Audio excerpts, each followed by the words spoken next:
কাঁদবো, আমার উম্মতের জন্য আল্লাহর কাছে কান্নাকানি করব। আয়েশা গো সাবধান, দরজা খুলবা না। আল্লাহর নবী বিশ্ব নবী রাহমাতুল লিল আলামিন উনি উম্মতের জন্য সাজদায় পড়ে আল্লাহুম্মা উম্মতি আল্লাহুম্মা উম্মতি বলে কান্নায় পড়ে গেলেন। আম্মা জান আয়েশা ঘরের দরজা লাগায় দিয়েছে। এত লম্বা সাজদায় নবীজি পড়ে গেছে গো, নবীজির কান্নার আওয়াজ ঘরের বাইরে চলে গেল। আল্লাহর নবী কাঁদে, সাহাবীরা নবীর জন্য পাগল পারা, নবীকে কোথাও খুঁজে পাওয়া যাচ্ছে না।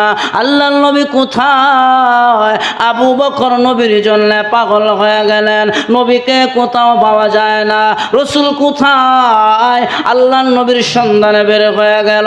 যাইতে যাইতে গিয়া দেখে আম্মা জান আয়েশার ঘরে নবীজি আল্লাহুম্মা উম্মতি বলে নবীজি চোখের পানি ছাড়তেছে, সাজদার মধ্যে পড়ে কান্নার আওয়াজ শোনা যায় বাহির থেকে। আম্মা জান আয়েশার ঘরে দরজার সামনে যাইয়া আবু বকর করাঘাত করেছে, দরজা খুলবেন নি গো, আমি আবু বকর আসছি। আমার নবীজি কেন গো চোখের পানি ছেড়ে কাঁদে? আমি নবীর সঙ্গে একটু সাক্ষাৎ করতে চাই, দরজা খুলে না। আবু বকর বলে নবী গো কেন গো দরজা খুলে না? আমি আবু বকর সর্বপ্রথম আপনার হাতে কালেমা পড়ে মুরব্বীদের মধ্যে আমি মুসলমান হয়েছি। নবী গো আমি আবু বকর তো আপনার হিজরতের সাথে, কেন গো দরজা খুলেন না? দরজা খুলেন, আপনার মনের কথা আমি শুনব, আমি দেখব মদিনার কোন বেঈমান কাফের মুনাফিকরা আপনাকে আক্রমণ করছে কিনা, আপনাকে ব্যথা দিছে কিনা। নবীজি ঘরের দরজা খুলে না। আবু বকর নবীজির সাথে চোখের পানি ছেড়ে কান্না করতে আরম্ভ করে দিল। হায় রে নবী কেন এইভাবে কাঁদে?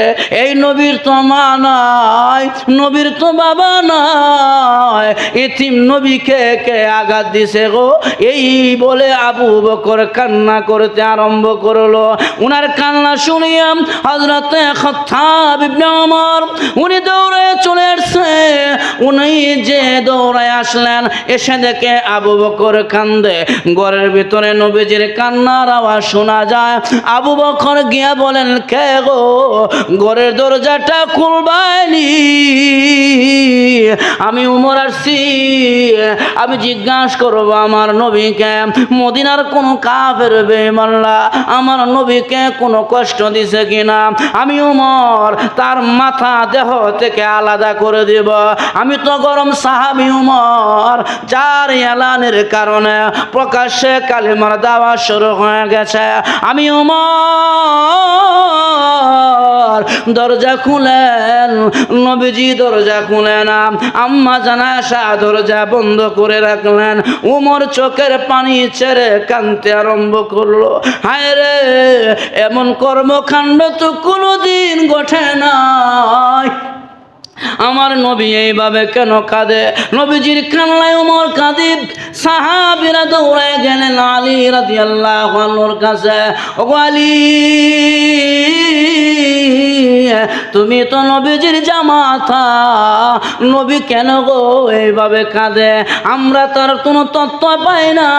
আলী রে, হাসান হুসেন নিয়ে আসো। হাসান হুসেন আসলে মনে হয় আমার নবী দরজা খুলবে, কারণ হুসেন রাদিয়াল্লাহু আনহু নবীর এমন একজন সাহাবী বা নাতি। হুসাইন রাদিয়াল্লাহু আনহুর পুরাটা বডির মধ্যে এমন কোনো জায়গা নাই গো যে জায়গার মধ্যে নবীজির টুট মুবারক লাগে নাই। এত মুহাব্বত আর ভালোবাসা আমার নবী হুসাইনকে দিয়েছিল।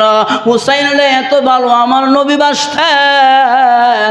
সেই হাসান হুসেন রাদিয়াল্লাহু আনহুমা দৌড়ায় চলে আসছে নবীজির ঘরের দরজার সামনে। দরজা খোলা হয় না, দরজা বন্ধ করে আমার নবী আল্লাহুম্মা উম্মতি বলে কাঁদে। জিবরাইলকে আমার আল্লাহ ডাক দিয়ে কয় জিবরাইল রে, মদিনাতে কান্নার রোল পড়ে গেছে, নবীর সাহাবীরা কাঁধে আমার নবীর সাথে। জিবরাইল যাও আমার বন্ধুর কাছে, বন্ধুর অবস্থার সম্পর্কে জানো, কেন আমার বন্ধু কাঁদে। ওগো জিবরাইল যাও আমার বন্ধুর কাছে গিয়া বলো কোন কারণে আমার বন্ধু কাঁদে। অথচ আল্লাহ ভালো করে জানে আমার নবী কেন সাজদায় পড়ে কাঁদে। জিবরাইল নবীর কাছে আসলেন, নবী গো এইভাবে কাঁদেন, আপনি কাঁদলে আসমানের ফেরেশতারা তাদের ভিতরে কান্নার রোল পড়ে যায়, জমিনে সাহাবায়ে কেরাম কাঁদে। নবী গো কেন কাঁদেন? আমার নবীর ভাষা একটাই, আল্লাহুম্মা উম্মতি, আল্লাহুম্মা উম্মতি। আল্লাহ আমার উম্মতের কি অবস্থা হবে গো, আমার উম্মতের কি দশা হবে গো। এই বলে নবীজি কাঁদে। আমার আল্লাহ জিবরাইলের মাধ্যমে সংবাদ নবীকে জানায় দেয়, নবী গো আপনার উম্মত জিন্দেগি ভর গুনাহ করবে, মরার 1 বছর আগে যদি আপনার উম্মত তওবা করে নেয়, আমি আল্লাহ তার জিন্দেগির সমস্ত গুনাহগুলো মাফ করে দিব। আমার নবী কয় আল্লাহ আমার উম্মত 1 বছর আগে তওবা করতে পারবে কিনা এটা তো জানা যায় না, বোঝা যায় না, বলতেও পারবো না। আল্লাহ তুমি আমার উম্মতের ব্যাপারে একটা ফয়সালা করো। আমার আল্লাহ কয় জিবরাইল জানায়া দাও আমার নবীকে, নবীর উম্মতেরা জিন্দেগি বড় গুনাহ করবে, মরার 6 মাস আগে যদি তারা তওবা করে নেয়, আমি আল্লাহ তাদেরকে মাফ করে দিব। আমার নবী কয় আল্লাহ আমার উম্মতেরা কোন সময় তওবা করবে, মরণ কোন সময় এসে যায় উম্মত জানে না। আল্লাহ তুমি আমার উম্মতের ব্যাপারে ফাইনাল সিদ্ধান্ত দিয়া দাও। তখন আমার আল্লাহ ডাক দিয়ে কয় নবী আমি কথা দিলাম আপনার উম্মতের ব্যাপারে আমি আল্লাহ আপনাকে সন্তুষ্টি করব, আপনাকে রাজি আর খুশি করব। আল্লাহ তাআলা কোরআনের মাধ্যমে, আল্লাহর কোরআনে আল্লাহ জানায় দিয়েছেন ওয়ালা সাউফা ইউতিকা রাব্বুকা ফাতারদা।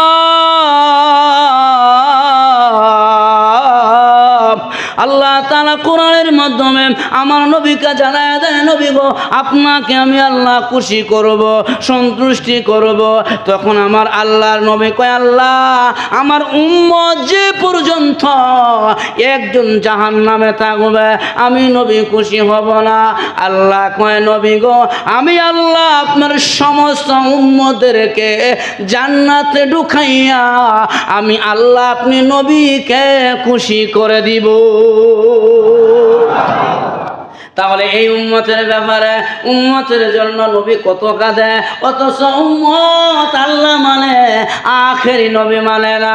আল্লাহ রাব্বুল আলামিন বলেন এই আয়াতের ব্যাখ্যায় তারাও হলো সীমা লঙ্ঘনকারী, যারা আল্লাহ মানে নবী মানে না, এজন্য জাহান্নামেরা 2 কারণে জাহান্নামে যাবে। এর মধ্যে 1 নম্বর কারণ হলো ফাআম্মা মান তাগা, এরা দুনিয়াতে সীমা লঙ্ঘনকারী হবে, আল্লাহর বিধি বিধান তারা দুনিয়াতে মানবে না, সীমা লঙ্ঘনকারী হবে। 2 নম্বর হলো ওয়াসারুল হায়াতাদ দুনিয়া, দুনিয়াতে যারা আখিরাতের তুলনায় দুনিয়ারে প্রাধান্য দিবে, এইটার কারণেও তারা জাহান্নামে যাবে। আজকে লক্ষ্য করে দেখেন আখিরাতের তুলনায় দুনিয়াকে আমরা প্রাধান্য বেশি দিই না কম দেই? আরো তো দেখো ব্যবসার মধ্যে 12 ঘন্টা, ফ্যামিলির মধ্যে 7 ঘন্টা, আড্ডা দেওয়ার মধ্যে আরো 2 ঘন্টা, অন্য অন্য কাজে আরো 1 ঘন্টা, 24 ঘন্টায় আমি এদিক সেদিক দিলাম, আল্লাহরে 40 মিনিট সময় দিলাম না। 24 ঘন্টা ব্যবসা বাণিজ্য, বন্ধু বান্ধব, আড্ডা, এই সেই। কিন্তু 5 ওয়াক্ত নামাজ পড়লে, হ্যাঁ 10 মিনিট করে বললে তোমার 50 কয় মিনিট, 25 মিনিট, 50 মিনিট, 5 মিনিট করে বললেও 25 মিনিট। তো 10 মিনিট করে যদি আমরা প্রত্যেক 5 ওয়াক্ত নামাজের সময় দিই তাহলে কয় মিনিট হয়? 50 মিনিট। কিন্তু আপনি দেখেন তো দেখি এই যে আকসার মুসল্লি আমরা এই জায়গায় যারা আছি, এরা আমরা কি আল্লাহর বেশি সময় দিই না দুনিয়ার সময় দিই? দুনিয়া কোন দুনিয়া না আখিরাতে? দুনিয়ার আমরা বেশি সময় দেই। আল্লাহ কয় ওয়া আসারুল হায়াতাদ দুনিয়া। আল্লাহ তাআলা বলেন যারা আখিরাতের তুলনায় দুনিয়াকে প্রাধান্য দিবে এটার কারণে তারা জাহান্নামে যাবে। কারণ তারা দুনিয়াকে প্রাধান্য দিতে যায়, দুনিয়া ব্যবসাকে প্রাধান্য দিতে যায়, নামাজ পড়ে নাই। দুনিয়া ড্রাইভার তারা ড্রাইভিং কাজের উপার্জনে প্রাধান্য দিতে যায়, নামাজ পড়ে নাই। হ্যাঁ, এইভাবে দুনিয়ার সমস্ত কাজ কর্মতে ঠিকই পুঙ্খানুপুঙ্খানু আদায় করে গেল, কিন্তু আমার যে আখিরাত হচ্ছে মরার পরে আমার যে দুনিয়াতে বিধিবিধান আছে আল্লাহর বিধান, এই বিধানগুলো যে আমার মানতে হবে, এটার ব্যাপারে আমি একবারে আমি অচেতন, আমি উন্মাদের মধ্যে আছি। আমার খেয়ালেই নাই যে নামাজ পড়তে হবে, আমার খেয়ালেই নাই যে রোজা রাখতে হবে, আমার খেয়াল নাই আমার জিকির করতে হবে, আমার খেয়াল নাই আমার নফল নামাজ পড়তে হবে। এই যে আল্লাহর বিধিবিধানগুলো আমরা বেখেয়ালিভাবে আমরা ছেড়ে দিচ্ছি আর দুনিয়াকে প্রাধান্য দিচ্ছি। আল্লাহ কয় যারা দুনিয়াকে প্রাধান্য দিবে আখিরাতের তুলনায় তারাও হবে জাহান্নামী। অথচ আমরা দুনিয়াকে প্রাধান্য দিচ্ছি, কিন্তু দুনিয়া আমাদের কাছ থেকে আস্তে আস্তে দূরে সরে যাচ্ছে। ও ভাই, কি কত টাকার মালিক হয়েছেন, কত অর্জন করেছেন, অথচ সাহাবাই কেরাম তারা দুনিয়াকে মাইনাস করেছে, আখিরাতকে প্রাধান্য দিয়েছে। আল্লাহ তারা তাদেরকে দুনিয়া ও আখিরাতের বাদশা বানিয়ে দিয়েছে। নিয়ম তো এটাই, আপনি দুনিয়াকে মাইনাস করবেন, আখিরাতকে প্রাধান্য দিবেন, আল্লাহ তাআলা উভয়টাকে দিবে। দুনিয়াকে আল্লাহ ছেড়ে দেওয়ার কথা বলে নাই, আল্লাহ দুনিয়া গর্বের কথা বলছে, রব্বানা আতিনা ফিদ দুনিয়া ওয়াল আখিরা। আখিরাতের কথা আল্লাহ পরে আনছে, দুনিয়ার কথা আল্লাহ আগে আনছে। তাহলে বোঝা গেল দুনিয়া ছেড়ে যেত না, দুনিয়াও ধরতে হবে। লক্ষ্য করে দেখেন কি পরিমাণ ধরবেন। আপনি এক জায়গায় যাবেন, মুসাফির যদি কোথাও যায় তাহলে সে যে সফর করবে, যে পরিমাণ কাপড় চুপড় লইলে তার যাওয়াটা সুবিধা হইবে, যে পরিমাণ খাবার লইলে তার যাওয়াটা সুবিধা হবে, এই পরিমাণে তুলব না, বেশি লইব ওই পরিমাণেই নিবে। কারণ বেশি লইলে ঝামেলা, হ্যাঁ, রাস্তার মধ্যে ঝামেলা করার সম্ভাবনা আছে। এজন্য মুসাফির তার পর্যাপ্ত পরিমাণ যতটুকু নিলে তার রাস্তায় সফরটা কি হয়, শান্ত হয়, সফরটা আরাম হয়। ওই পরিমাণ মাল সামানা কাপড় চুপড় খাবার নিয়ে সে সফরে রওনা হবে। হ্যাঁ, তাহলে কেন রওনা হবে? রাস্তায় তার যেন দুর্ঘটনা না ঘটে। আর যদি তার প্রয়োজনের চাইতে বেশি নয় তাহলে লইতে সমস্যা, হ্যাঁ, রাস্তার মধ্যে সমস্যা হবে। ঠিক তেমনিভাবে একজন মানুষ সে দুনিয়াতে অতটুক পরিমাণ গ্রহণ করবে যতটুক পরিমাণ দুনিয়া গ্রহণ করলে তার আখিরাতের রাস্তার মধ্যে ব্যাঘাত না ঘটে, এই পরিমাণ দুনিয়া তাকে গ্রহণ করতে পারে, সে নিতে পারে। যদি বেশি লয় তাহলে তার আখিরাতের রাস্তার মধ্যে তার ব্যাঘাত ঘটবে।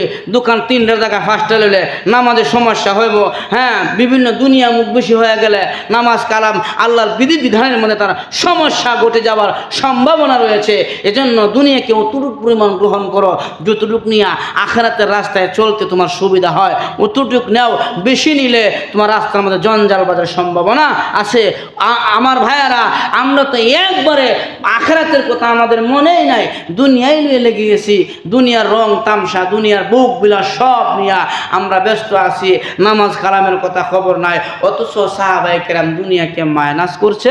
আল্লাহ তাআলা আখিরাতকে প্রাধান্য দেওয়ার কারণে দুনিয়াও দিছে, আখিরাতও দিছে। সাহাবায়ে কেরামের অবস্থাটা এমন ছিল, আলহামদুলিল্লাহ একবেলা খানা খাইছি, হ্যাঁ, একবেলা খানা খাইছি, আর একবেলা চিন্তা দরকার নাই। যখন সময় হইব আল্লাহ তাআলার পক্ষ থেকে ব্যবস্থা হয়ে যাবে, এমন তাকওয়া ভরসা নিয়ে তারা জমিনে চলছে। ঠিকই সময় হয়ে যাওয়ার আগে আগে আল্লাহ তাআলা ওই বেলার খাবারের ব্যবস্থা করে দিছে। এখন তো আমরা যে পরিমাণ আছে, আমরা চিন্তা করি আমার ছেলের ঘরের, নাতির ঘরের, পুতির ঘরের, খেতার ঘরের বালিশ 14 পুরুষ কেমনে খাইবো, সেই চিন্তা বেড়া করে দিয়ে ঠিক না? 14 পুরুষ কেমনে খাইবো? শুধু বাংলাদেশ না, বাংলাদেশের বাহিরেও কোন কোন দেশ, বিভিন্ন উন্নত দেশের মধ্যে বাড়ি গাড়ি ভ্যান ব্যালেন্স করে তুইয়া যায় যে আমি তো বুক করতে পারতাম না, আমার ছেলে করবো, হয় নাতি করবো, নাতির ঘরে ফুতি করবো, খেতার ঘরে বালিশ করবো।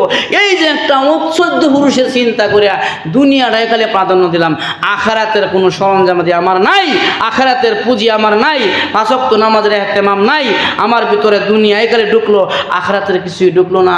অথচ সাহাবায়ে কেরাম চিন্তা কি, আমি এখন খাইছি, আরেকবার খাবারের টাইম হলে আসমানওয়ালা আমাকে ব্যবস্থা করে দিবে। ঠিকই এমন ভরসা তাকওয়া থাকলে আল্লাহর পক্ষ থেকে ব্যবস্থা হয়ে যায়। এজন্য সাহাবায়ে কেরাম খুব একটা সরল সোজা জিন্দেগি পালন করছে।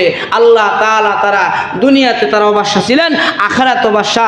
আমার নবী সাল্লাল্লাহু আলাইহি সাল্লাম চাইলে একবারে দামি জাজিমের মধ্যে ঘুমাইতে পারতেন, স্বর্ণের খাড়ের মধ্যে ঘুমাইতে পারতেন, কিন্তু কি ঘুমাইছে না। আল্লাহ রসুলের কাছে এক নবীজির কাছে জিবরাইল বসা, নবী সাল্লাল্লাহু আলাইহি সাল্লাম জিবরাইলের সাথে কথা বলতেছে। আল্লাহর আরেকজন নয়কট ফেরেশতা নবীর কাছে আইছে, কই নবী গো, আল্লাহর পক্ষ থেকে দুইটা অফার দেওয়া হচ্ছে আপনাকে। বলে কি অফার? বলে একটি অফার হলো আপনি যদি আবদিয়ত গ্রহণ করেন তাহলে আল্লাহ তাআলা আপনি আবেদ এবং আল্লাহ তাআলা নবী। আর যদি আপনি বাদশাহিয়ত গ্রহণ করেন, একদিক দিয়ে আপনি নবী, আর একদিক দিয়ে আপনি বিশ্ব বাদশাহ, শাহানশাহ।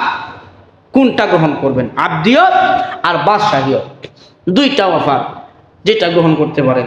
তখন জিবরাইল নবীর কাছে বসা, আল্লাহ নবীকে, জিবরাইল রে, আল্লাহর কাছে কোনটা গ্রহণযোগ্য বেশি? জিবরাইল কয়, নবী গো, আল্লাহর কাছে আবদিয়ত গোলামিয়তটা আল্লাহর কাছে গ্রহণযোগ্যতা বেশি। আর বাদশাহিয়তের মধ্যে, এটার মধ্যে দেমাগ রয়েছে, অহংকার আছে। বাদশাহ, আমি একটা বাদশাহ, অহংকার আয়া করে। এটার মধ্যে বিনয়তা নাই। আবদিয়তের মধ্যে বিনয়তা আছে, নম্রতা আছে। এটার মধ্যে এটাকে আল্লাহ গ্রহণ করে বেশি। নবী কয়, এ ফেরেশতা, আল্লাহর কাছে গিয়া বলো আমি নবী আবদিয়তকে গ্রহণ করলাম, গোলামিয়তকে গ্রহণ করলাম। আমি গোলামিয়তকে ভালোবাসি, যেহেতু আল্লাহ গোলামিয়তকে ভালোবাসে। ওই দিন থেকে বিশ্ব নবী, আল্লাহর বিশ্ব গোলাম আমার নবী সাল্লাল্লাহু আলাইহি সাল্লাম এমনভাবে গোলামি করছে। নবীজি দুইটা ঠ্যাং এইভাবে মেলায় দেখায় নাই, প্রশস্ত করে দেখায় নাই, এইভাবে দুইটা ঠ্যাং উঠায়া একবারে মনে করেন গোলামের মতন খানা খাইছে।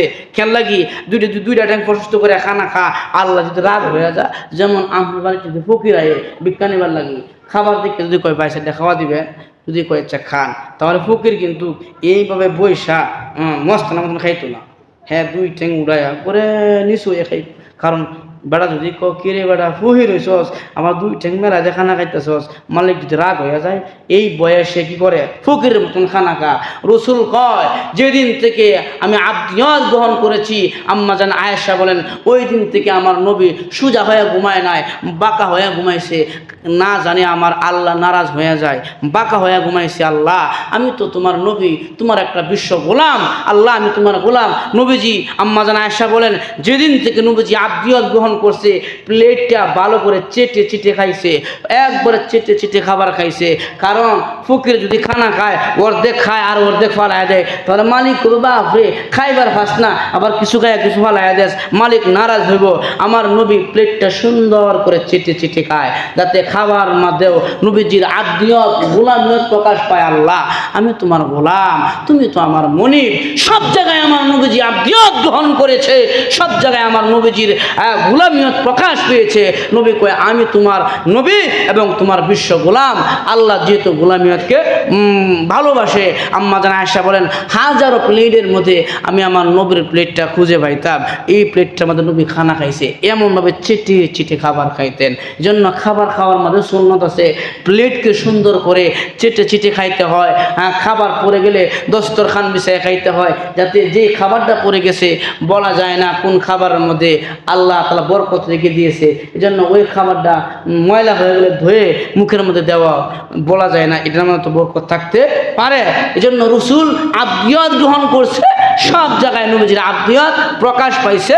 আর আল্লাহ কয়, নবী গো, আপনার উম্মতের মধ্যে যারা গোলামিয়তের রশি লাগাইবে গলায়, সব জায়গায় আমি আল্লাহর আবদিয়ত গোলামিয়ত প্রকাশ করবে, আমি আল্লাহ আপনার উম্মতদেরকে ভালোবাসবো। এজন্য সাহাবায়ে কেরাম দুনিয়াকে প্রাধান্য করছে, আখিরাতকে প্রাধান্য দিচ্ছে, দুনিয়াকে মাইনাস করছে। আল্লাহ তাআলা বলেন, এক নম্বরে যারা সীমা লঙ্ঘনকারী হবে তারা হবে জাহান্নামী। দুই নম্বরে যারা দুনিয়াকে প্রাধান্য দিবে আখিরাতের তুলনায়, আল্লাহ কয়, ফা ইন্নাল জাহিমা হিয়াল মাওয়া, তাদের জন্য ঠিকানা হলো জাহান্নাম। তাহলে দুইটা বদগুণ আনা যাবে না, সীমা লঙ্ঘন করা যাবে না, আখিরাতকে প্রাধান্য দেওয়া যাবে না দুনিয়ার উপরে। আল্লাহ তাআলা আমাদের সবাইকে যে কথাগুলো বললাম কথাগুলোর উপরে আমল করার তৌফিক দান করুন, সকলে বলি আমিন। সে মালিকের দরবারে শুকরিয়া আদায় করি, সকলে বলি আলহামদুলিল্লাহ। আল্লাহ তাআলা পৃথিবীতে অসংখ্য অগণিত মাখলুকাত সৃষ্টি করেছেন। কেউ কেউ বলেছেন 18,000 মাখলুকাত, কোন তাফসিরের বর্ণনায় আসছে 40,000 মাখলুকাত, কোন তাফসিরবিদ লিখেছেন 80,000 মাখলুকাত আল্লাহ সৃষ্টি করেছেন। তবে অসংখ্য অগণিত মাখলুক আল্লাহ বানিয়েছেন, যার কোনো সংখ্যা নেই।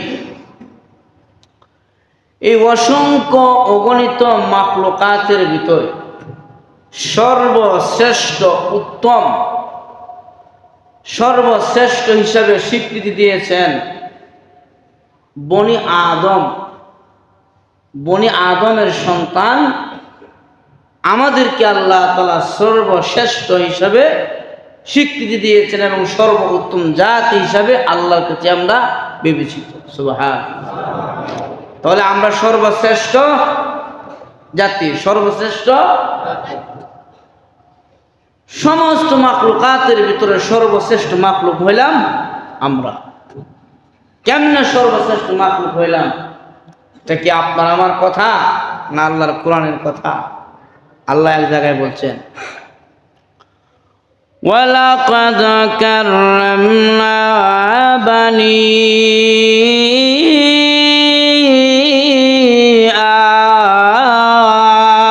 আদম।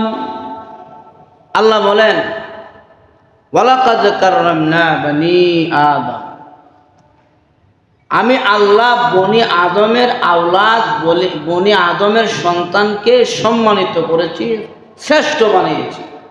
তাহলে আল্লাহর কোরআনের ভাষা বোঝা গেল অসংখ্য মাখলুকাতের ভিতরে সর্বশ্রেষ্ঠ মাখলুক হইলাম আমরা, অর্থাৎ এই বনি আদম। তো আমার তেলাওয়াতকৃত আয়াতের মধ্যে সূরা নাজিয়ার শেষ 6খানা আয়াতের মধ্যে আল্লাহ তাআলা দুইটি দলের আলোচনা করেছেন। কয়টি দল? আরো যেরকম কয়টি দল? দুইটি দলের আলোচনা করেছেন। একটি দল হলো জাহান্নামী, আর একটি দল হলো জান্নাতি। একটি দল জাহান্নামী আর একটি দল জান্নাতি। জাহান্নামী যারা যাবে তাদের মধ্যে দুইটা বদ গুণ থাকবে, যে দুইটা বদ আমলের কারণে, বদ গুণের কারণে, বদ অভ্যাসের কারণে তারা জাহান্নামে যাবে। আর জান্নাতীদের মধ্যে দুইটি গুণ থাকবে, যে দুইটি গুণ অর্জন করলে তারা জান্নাতে যাবে। এখন আমাদের যে গুণগুলো থাকলে জাহান্নামে যাইতে হয়, এই গুণগুলো ছাড়তে হবে। আর যেই গুণগুলো গ্রহণ করলে জান্নাতে যাওয়া যায়, এই গুণগুলো আমার ধরতে হবে বা গ্রহণ করতে হবে। আল্লাহ তাআলা পবিত্র কোরআনের সর্বপ্রথম আমার তেলাওয়াতকৃত আয়াতের প্রথমে আল্লাহ তাআলা জাহান্নামীদের আলোচনা করেছে।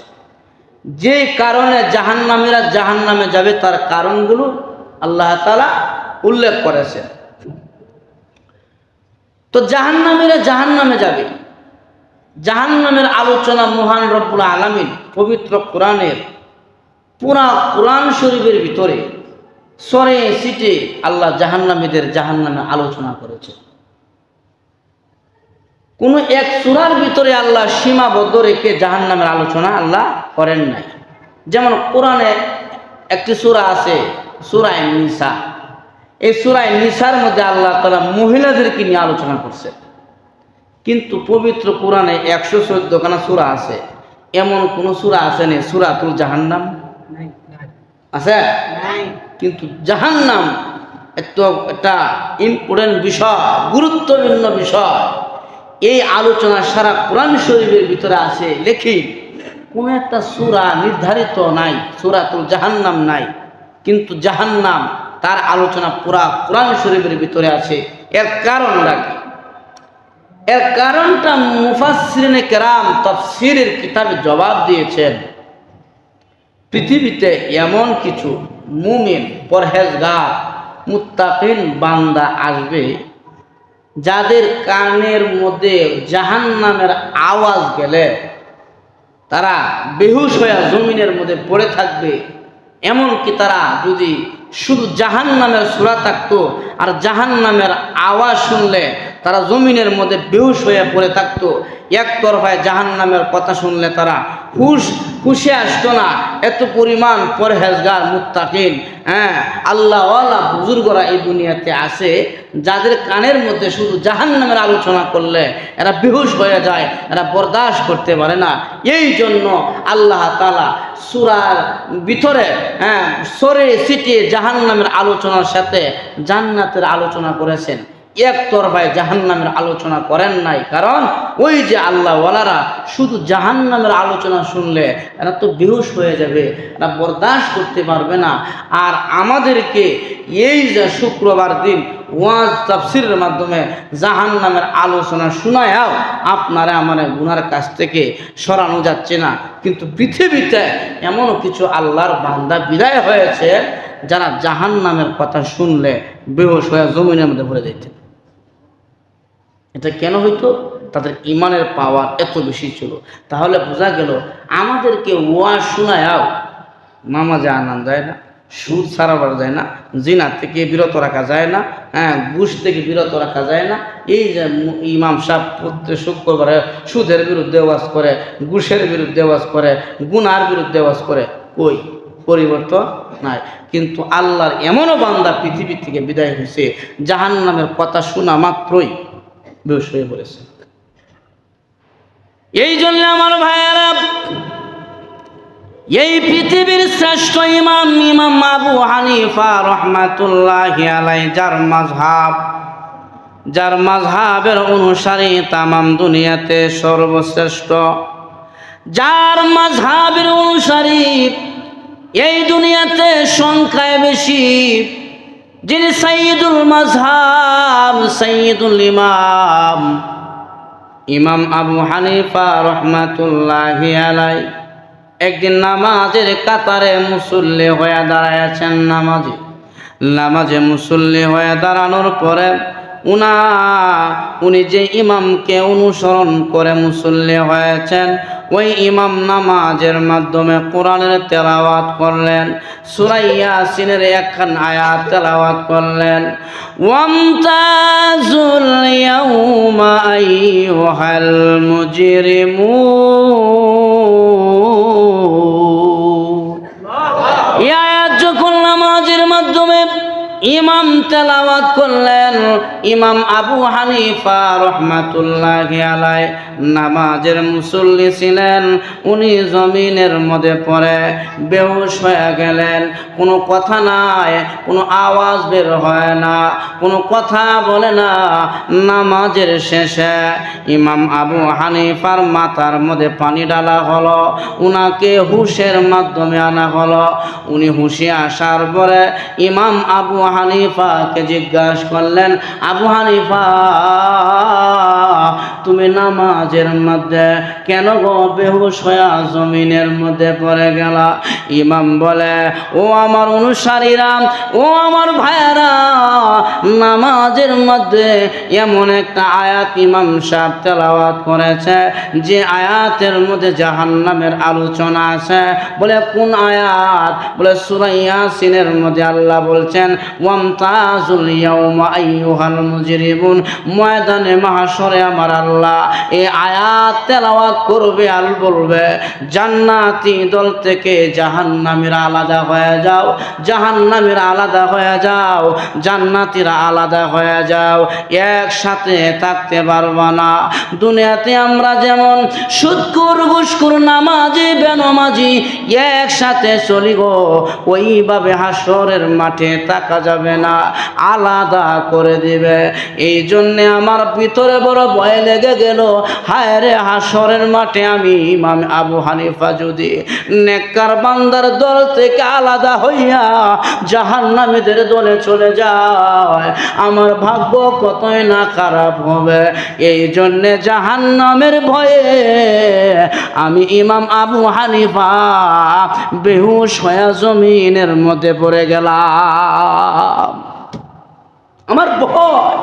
আল্লাহ তো বলবেন মুমতাজুল ইয়াউমা আইয়ুহাল মুজরিমুন, হে নেককার থেকে বদকার আলাদা হয়ে যাও। আমি ইমাম আবু হানিফা যদি ওই দিন নেককার বান্দা থেকে আলাদা হয়ে বদকারের কাতারে যাই, জাহান্নামীদের দলে যাই, আমার ভিতরে ভয়। অথচ একটি ইমাম, সৈয়দুল ইমাম, সৈয়দুল মাজহাব, হ্যাঁ মাজহাবের যে মাজহাব নেতা, হ্যাঁ সেই মাজহাবের ইমাম হইয়া তার ভিতরে জাহান্নামের ভয় কাজ করেছে, যার কারণে জমিনের মধ্যে পড়ে গেছে। আর আমেরা আমারে ওয়াজ করিয়াও, তাবলিগের নসিহত করিয়াও, মাহফিল করিয়াও আপনারা আমার কানের ভিতরে জাহান্নামের আলোচনা শোনানো যায় না। জাহান্নামের কথা শুনলেও আমার আপনার ভিতর পরিবর্তন হয় না। এই জন্যে মহান রব্বুল আলামিন একতরফায় জাহান্নামের আলোচনা করলেন না, জান্নাত জাহান্নাম মিলাই আলোচনা করছেন। হযরত ওমর রাদিয়াল্লাহু আনহু জাহান্নামের একটা আয়াত শুনিয়া উনি বেহুশ হয়ে জমিনের মধ্যে পড়ে গেছে। সাহাবায়ে কেরাম ধরাধরি করিয়া আল্লাহর নবীর কাছে নিয়ে গেছে, ডাক্তার দিয়া পরীক্ষা করাইলো, কোনো রোগ তার ভিতরে নাই। হায় রে, উমর কেন হুশে আসে না, তার কি হয়েছে? আল্লাহর নবী উমরের কি হয়েছে বলে, নামাজের মধ্যে তেলাওয়াতরত অবস্থায় উনি বেহুশ হয়ে জমিনে পড়ে গেছে। আল্লাহর নবী কয়, কি আয়াত তেলাওয়াত করছো? বলে, জাহান্নামের আয়াত। নবীজি জাহান্নামের আয়াতের কথা শোনার পরে উমরের কানে কানে গিয়া জান্নাতের আয়াত তেলাওয়াত করছে, জান্নাতের নাজ ও নিয়ামতের আয়াত তেলাওয়াত করছে। উমর রাদিয়াল্লাহু আনহু আপনা আপনি হুশের মধ্যে চলে আসে। উনি জান্নাতের আশায়, জান্নাতের নাজ নিয়ামত বুক বিলাসের আশায় উনি আবার হুশের মধ্যে হাসতেছে। আল্লাহ রাসূল কয়, ওমর জাহান্নামের আয়াত শুনলে তোমার ভিতর পরিবর্তন হয়ে যায়। বলে, রসুল আমি বরদাস্ত করতে পারি না, আমার যখন জান্নাতের আলোচনা শুনি তখন আমার ভিতরের মধ্যে একটু আনন্দ আসে। জান্নাতে হুর আছে, গিলমান আছে, নাজ নিয়ামত আছে, তখন আমার ভিতরে আশা আছে। এই জন্য আমার ভাইয়েরা, আমার তেলাওয়াত কিন্তু আয়াতের মধ্যে আল্লাহ বলে, ফাম্মা মান তাগা, জাহান্নামে যারা হবে, জাহান্নামে যারা হবে তাদের একটি দুইটি কারণে তারা জাহান্নামে যাবে। তার মধ্যে এক নম্বর কারণ হলো তারা হবে দুনিয়াতে সীমা লঙ্ঘনকারী। সীমা লঙ্ঘন যারা করবে, ফাআম্মা মান তাগা, সীমা লঙ্ঘনকারীরা জাহান্নামে যাবে। সীমা লঙ্ঘনের ব্যাখ্যায় তাফসীরের কিতাবে লিখেছে, 2 নম্বরের কারণ হলো ওয়া আসারুল হায়াতাদ দুনিয়া, তারা দুনিয়াকে প্রাধান্য দিবে আখিরাতের উপরে, দুনিয়াকে প্রাধান্য দিবে। এই 2টা কারণে জাহান্নামের মধ্যে জাহান্নামীরা যাবে। তাহলে 1 নম্বর কারণ হলো সীমা লঙ্ঘন করা। সীমা লঙ্ঘন কারে কয়? মুফাসসিরিনে কেরাম তাফসীরের কিতাবে সীমা লঙ্ঘনের অসংখ্য ব্যাখ্যা লিখেছে। তার মধ্যে 1 নম্বরে ব্যাখ্যা হলো সীমা লঙ্ঘনকারী তারা যারা আল্লাহর জমিনে তাকিয়া আল্লাহর নাজ ও নিয়ামত ভোগ করিয়া আল্লাহকে মানে না, যারা এই দুনিয়াতে সীমা লঙ্ঘনকারী হইল তারা। আল্লাহর জমিনে তাকে আল্লাহর আলো বাতাস ভোগ করে, নাজ নিয়ামত ভোগ করে, কিন্তু আল্লাহরে তারা কি করে না, মানে না। এমন লোক আছে না নাই? আরো যখন আছে না নাই? আল্লাহকে মানে না, আল্লাহর জমিনে তাকে, আল্লাহর আসমানের নিচে তাকে আল্লাহকে মানে না। যারা আল্লাহর অস্তিত্বকে বিশ্বাস করে না, সহজ ভাষায় তাদেরকে নাস্তিক বলা হয়। কি বলা হয়? নাস্তিক। এরা আল্লাহকে বিশ্বাস করে না, আল্লাহর অস্তিত্বকে বিশ্বাস করে না, এদেরকে বলা হয় নাস্তিক। আপনি বলতে পারেন, হুজুর আল্লাহর জমিনে থাকে এমন লোক আছে বা আল্লাহরে মানে আছে? আমাদের ইমাম আবু হানিফা রহমতুল্লাহ আলাইহি, উনার সঙ্গে এক নাস্তিকের বাক বিতণ্ডা হইল, কথাবার্তায় কাটাকাটি হইল। নাস্তিক বলতেছে যে না, এই যা কিছু হয়েছে সব এটা কৃত্রিম, এটার পিছনে কেউ নাই, এটা এমনিতে হয়েছে। এমনিতে মহা আকাশে একটা লোহার টুকরা আসেন, এই লোহার টুকরা ফুটে গেছে গা, ওখান থেকে আসমান হয়েছে, জমিন হয়েছে, আবি যাবি নাস্তিক। অর্থাৎ আল্লাহর অস্তিত্বকে সে কি করে না, বিশ্বাস করে না। ইমাম আবু হানিফা বলতেছে না, এটার পিছনে একজন কারিগর আছে, চালানোওয়ালা আছে, ওই লোক বিশ্বাস করে না।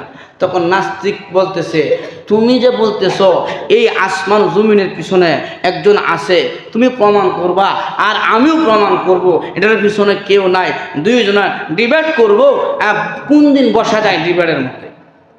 ইমাম আবু হানিফা বলতেছে, আপনি বলে কবে বসবেন? তখন নাস্তিকের সঙ্গে ডেট হইল, ডিবেট হল আগামীকাল 12টার সময় এইটা নিয়ে ডিবেট হবে, তার সঙ্গে বাকবিতণ্ড হবে, ডেট দেওয়া হবে। এখন আগামীকালকে যখন ডিবেট হবে, ইমাম আবু হানিফা বাসায় চলে গেল, নাস্তিকে চলে গেল। আগামীকালকে অপেক্ষায় 12টার সময় নাস্তিক তার দল বল নিয়ে মাঠে আসছে, বাহাস হবে আবু হানিফার সাথে।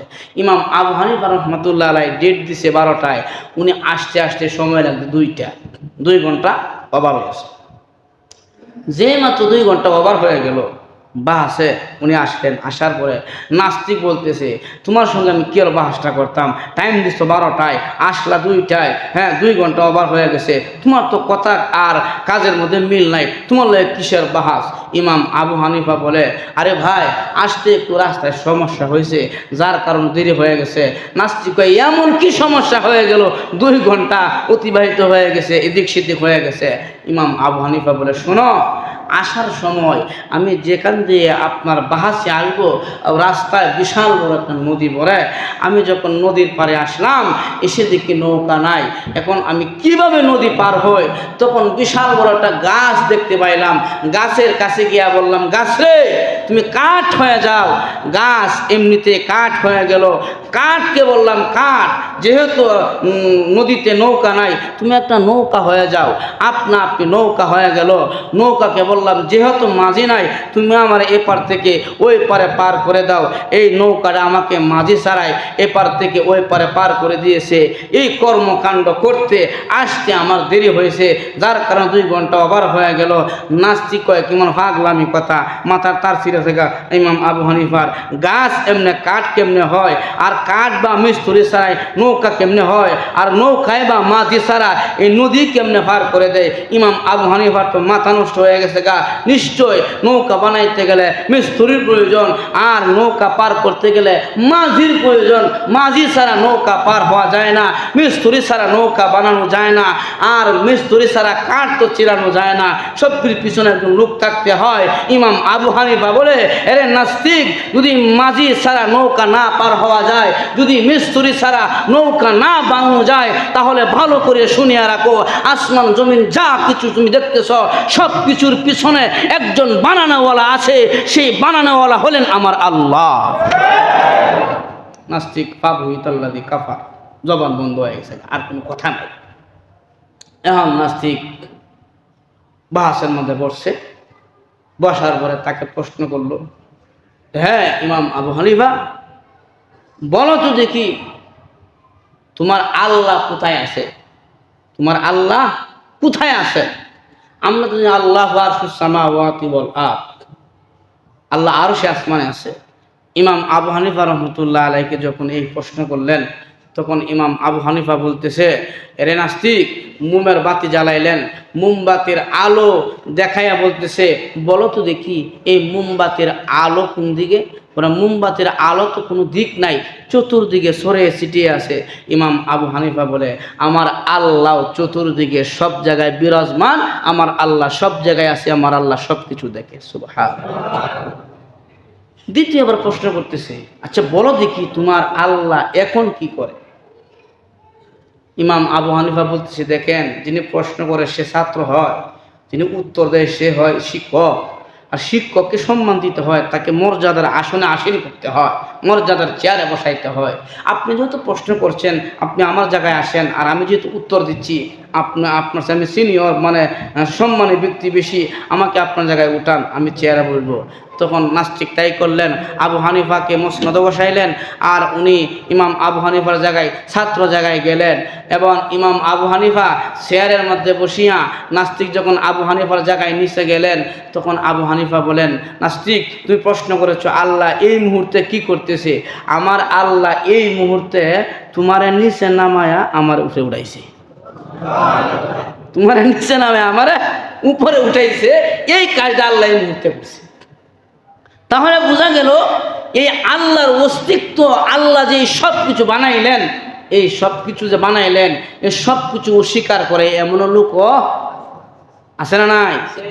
আফালা ইয়ানজুরুনা ইলাল ইবিলি কাইফা খুলিকাত ওয়া ইলাস সামাই কাইফা রুফিআত ওয়া ইলাল জিবালি কাইফা নুসিবাত ওয়া ইলাল আরদি কাইফা সুতিআত।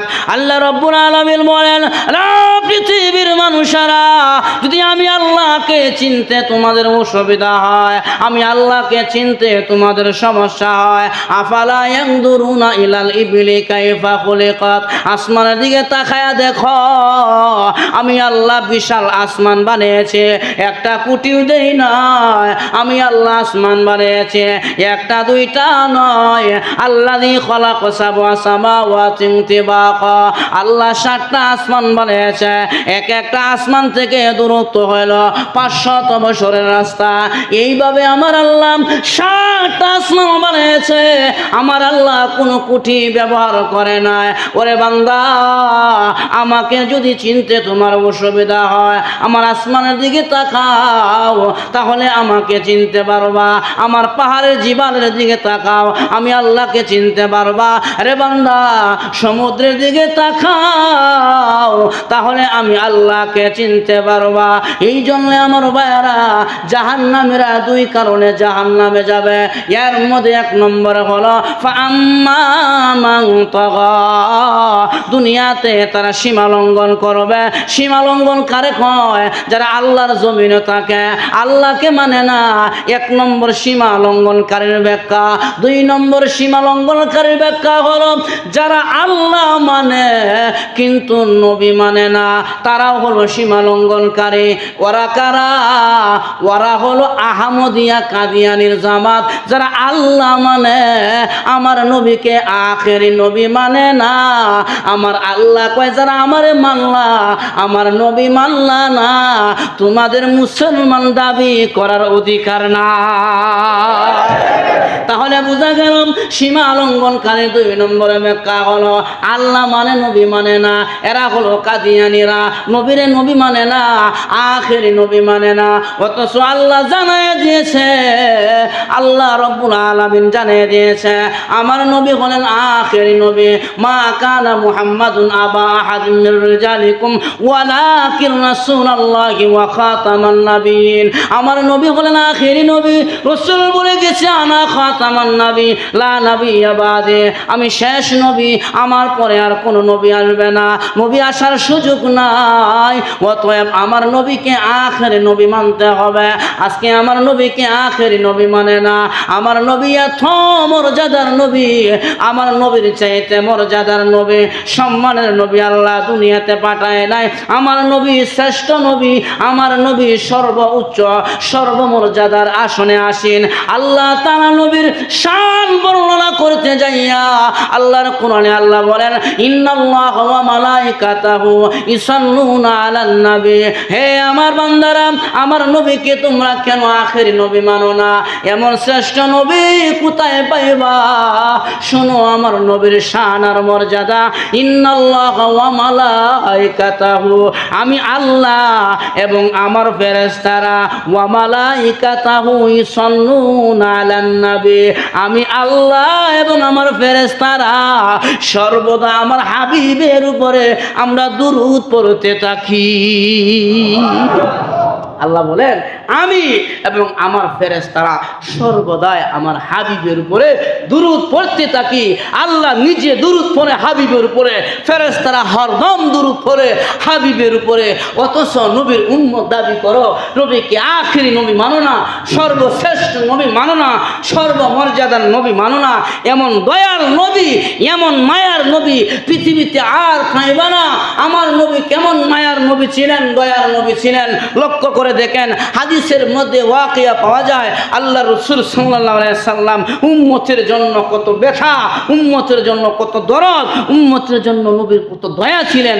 একদিন আল্লাহর নবী আম্মাজান আয়েশার ঘরে গেলেন, যাওয়ার পরে বলতেছেন, আয়েশা ঘরের দরজাটা লাগায় দাও, আমি আজকে আমার উম্মতের জন্য আমি কিছু কান্নাকাটি করবো। সুবহানাল্লাহ, আরো জোরে কার জন্য কাঁদবে? আল্লাহ রাসূল কয়, আয়েশা, আরে আয়েশা ঘরে দরজা